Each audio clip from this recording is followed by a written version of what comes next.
Coba fitur dengarkan berita di News Plus aplikasi RCTI Plus. Sama seperti Sesi Idris, artis peran Thalita Latif yang resmi cerai dari Dennis Lila pada 29 Juli 2021, tak mau meminta nafkah anak kepada mantan suaminya itu. Bahkan saat menggugat cerai Dennis, Thalita tak menyertakan gugatan nafkah anak, sehingga tak ada nominal yang ditentukan majelis hakim sebagai kewajiban Dennis kepada anak semata wayangnya. Saking sakit hatinya pada Dennis yang melakukan KDRT terhadap dirinya, Thalita memilih putus komunikasi dengan Dennis sehingga tak ada co-parenting di antara mereka. Nggak ada. Nah, mendingan lu tanya itu aja tuh ke sana tuh. Biar anak gue dibiayain gitu kan. Nggak ada. Tapi komunikasi seperti apa? Nggak ada juga. Berarti kan benar putus Nggak ada sama sekali. Nggak ada sama sekali. Kalau saya kan gini-gini aja, kerja, syuting, anak sekolah, baik-baik aja gitu. Artis sensasional Nikita Mirzani juga mengaku tak mendapatkan nafkah anak dari ketiga mantan suaminya. 3 anak Niki yang memiliki ayah berbeda dibesarkan oleh Niki, nyaris tanpa campur tangan ayah-ayah mereka. Aizawa Naseru Asri, ayah LM si sulung yang kini berusia 18 tahun, tak memberikan nafkah sejak LM kecil. Dengan sajak ukra ayah dari anak keduanya, Niki bahkan sempat berseteru di ranah hukum, namun tak kunjung mendapatkan titik temu termasuk ihwal nafkah anak. Dengan Dipo Latif, ayah dari anak ketiganya, Niki juga sempat berseteru di ranah hukum.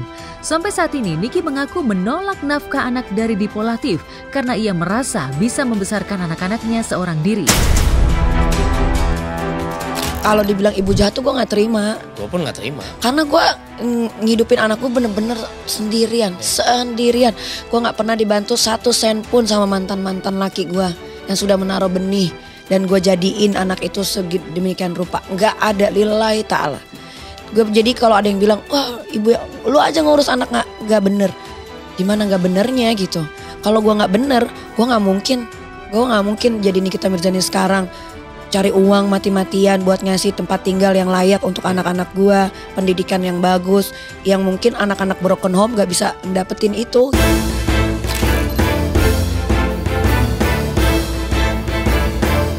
Blogger Tasya Farasya juga merasa mampu menghidupi dan menyekolahkan anak-anaknya sampai jenjang sarjana. Dalam gugatan cerainya terhadap Ahmad Assegaf, Tasya hanya menuntut nafkah anak sebesar 100 perak.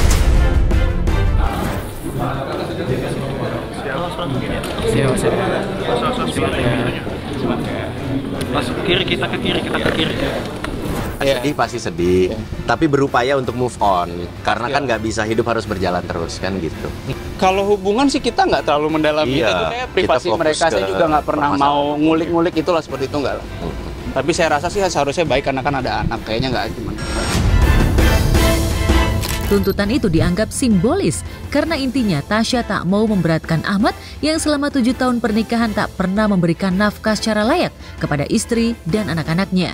Ketimbang nafkah anak, Tasya justru fokus pada tuntutan transparansi Ahmad soal penggelapan uang perusahaan senilai 23 miliar yang juga menjadi bagian dari materi pokok gugatan cerainya.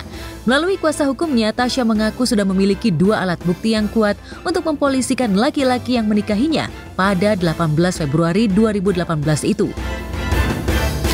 Bikin laporan. Jadi ini kebetulan kita ketemu di Polda Metro Jaya. Enggak lah, kita emang banyak teman juga di sini kan yang ngobrol-ngobrol silaturahmi. Ya. Dari obrolan pertama kita diskusi sama klien kan sebetulnya adalah makanya kita kumpul bukti-bukti segala macam. Tapi apakah kita akan melaporkan apa tidak? Itu masih kita pikirkan.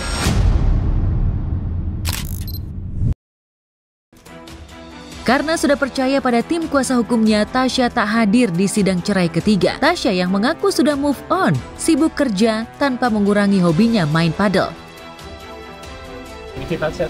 Baik, sehat, walafiat, main padel terus. Iya, kalau kita lihat dari update-nya.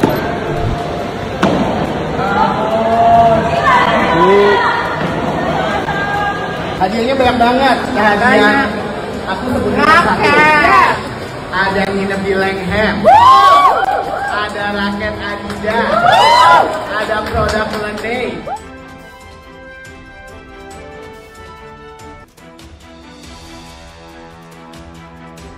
Berbeda dengan Tasya Farasya, kakak kembarnya Tashi Atasya justru tak suka main padel meski olahraga itu tengah tren di kalangan selebriti. Food vlogger ini masih sibuk dengan bisnis dan aktivitas sosialitanya. Sayangnya di pesta ulang tahun Halilintar Anovial Asmit yang ke-57, Tashi ketiban sial karena tas brandednya seharga 300 juta terbakar saat ditinggalkan di meja yang dikelilingi lilin. Beruntung karena Fateh Halilintar sigap memberitahu Tashi, si jago merah tak sampai menggosongkan tas branded berwarna putih itu. Sebagai empunya hajat, Anovial Asmit ayah Gen Halilintar sudah meminta maaf kepada Tashi karena tamunya mendapatkan musibah di pesta ulang tahunnya. Namun Tashi justru merasa diselamatkan oleh Gen Halilintar karena tak memprediksi nyala lilin yang bisa saja menyambar tasnya.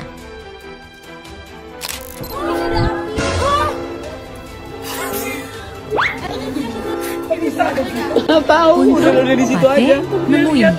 Mama udah jadi ini kan matanya matiin. Pas aku kena api ini. Jadilah. Kapan terjadinya ya? Aku shock loh. Patah gua nggak pernah sampai teriak.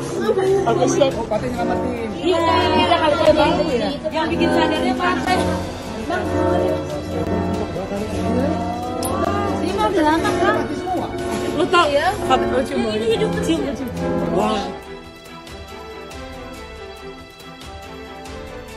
Menjadi salah satu sultan dari keluarga Bu Ala yang meraih kesuksesan dari kerja keras bersama suaminya, Syekh Zaki Alatas. Rusaknya tas seharga ratusan juta tentu tak membuat Tashi bangkrut. Merasa ada hutang budi sama Fateh. Gak apa-apa deh Tapi, nanti dikasih lagi yang lebih bagus sama Elang. Ngobrol sama Fatim, tiba-tiba bikin aku ngangkat. Ya, terus Fateh yang ngangkat ya. Gimana guys, kaget gak kalian?